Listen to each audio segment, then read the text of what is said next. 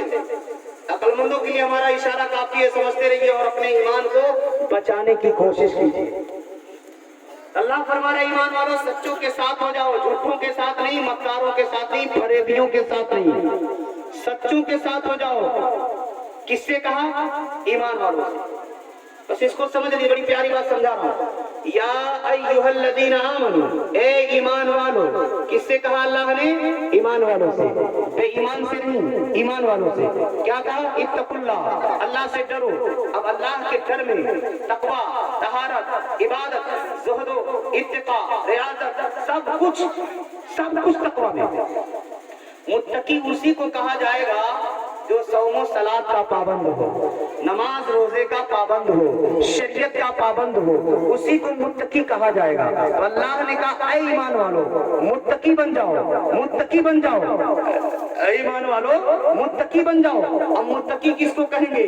جو روزے دار ہو، جو نمازی ہو، جو زکات دینے والا ہو، شریعت پہ عمل کرنے والا ہو، نبی کی سنتوں پہ مکمل طریقے سے عمل کرنے والا ہو، وہی متقی ہے۔ اب اللہ نے کہا اے ایمان والو متقی بن جاؤ، بندہ متقی بن گیا، تب اللہ کہہ رہا وَكُونُوا مَعَ الصَّادِقِينَ، اب سچوں کے ساتھ، اب سچوں کے ساتھ ہو جاؤ۔ مولا یہ کیا معاملہ ہے؟ تو نے کہا ایمان والوں سے متقی بن جاؤ، میں نماز پڑھا، میں روزہ رکھا، زکات دیا، تجھ نے جو حکم دیا میں عمل کرتا ہوں، مولا تیرے محبوب کی سنتوں پہ عمل کرتا ہوں، مولا میں متقی بن گیا، نماز پڑھ کر کے، روزہ رکھ کے، عبادت کے ذریعے، ریاضت کے ذریعے، زکات و خیرات کے ذریعے، تیرے نبی کی سنتوں پہ عمل کر کے، اے مولا میں متقی بن گیا، پرہیزگار بن گیا، عابد و زاہد بن گیا۔ لیکن مولا عابد و زاہد بننے کے بعد، متقی پرہیزگار بننے کے بعد اب تیرا یہ حکم کیوں ہے کہ اب سچوں کے ساتھ ہو جاؤ؟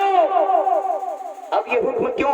اب سچوں کے ساتھ اب کیوں حکم دے رہا ہے؟ کیا میری نماز قابل نہیں؟ کیا میرے روزے قابل نہیں؟ کیا میرے اعمال اچھے نہیں؟ کیا میری نمازیں اچھی نہیں ہیں؟ کیا میرے عمل اچھے نہیں ہیں؟ اے مولا جب میں متقی بن گیا تو اب سچوں کے ساتھ ہونے کی ضرورت کیا ہے؟ تو سنو مسلمانوں، علماء بیان کرتے ہیں، مفتیان کرام بیان کرتے ہیں، اس میں حکمت یہ ہے کہ اے نمازی تو نے نماز تو پڑھ لی ہے، اے روزہ دار تو نے روزہ رکھ لیا ہے، اے زکات دینے والے تو نے زکات دے دیا، اے حج کرنے والے تو نے حج کر لیا، اے قرآن پڑھنے والے تو قرآن پڑھتا جا، لیکن تجھے گارنٹی نہیں، نہ تیرے پاس اتنا علم ہے کہ تو اپنے نماز کو بچا سکے، اپنے روزے کو بچا سکے، اپنے حج کو بچا سکے، اپنے زکات کو بچا سکے، اپنے اعمال کو بچا سکے، اپنی نیکیوں کو بچا سکے۔ اب تجھے تیرے نماز کو بچانے کے لیے، تیرے روزے کو بچانے کے لیے، تمہاری زکات کو بچانے کے لیے، مطلب یہ کہیے کہ تمہاری نیکیوں کو، اعمال کو بچانے کے لیے ایسا ایک ہونا چاہیے جو شیطان کے حربوں کو جانے، کیونکہ اے نمازی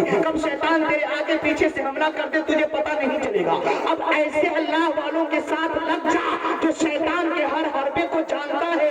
جب تو اللہ والے کے ہاتھ میں ہاتھ دے دے گا تو تیرے ایمان کو بھی بچائے گا، تیرے اعمال کو بھی بچائے گا، تیرے اعمال کو بھی بچائے گا، تیرے ایمان کو بھی بچائے گا۔ اس لیے اللہ نے فرمایا اے ایمان والو متقی بن جاؤ، پھر اللہ والوں کے ہاتھ میں ہاتھ دے دو تاکہ وہ اللہ والے تمہارے ایمان کو بھی بچا لیں، وہ اللہ والے تمہارے اعمال کو بھی بچا لیں۔ اللہ کی بارگاہ میں دعا ہے مولا ہمیں اور آپ سب کو سمجھ کر عمل کرنے کی توفیق رفیق عطا فرمائے۔ وما علینا الا البلاغ۔ السلام علیکم ورحمۃ اللہ وبرکاتہ۔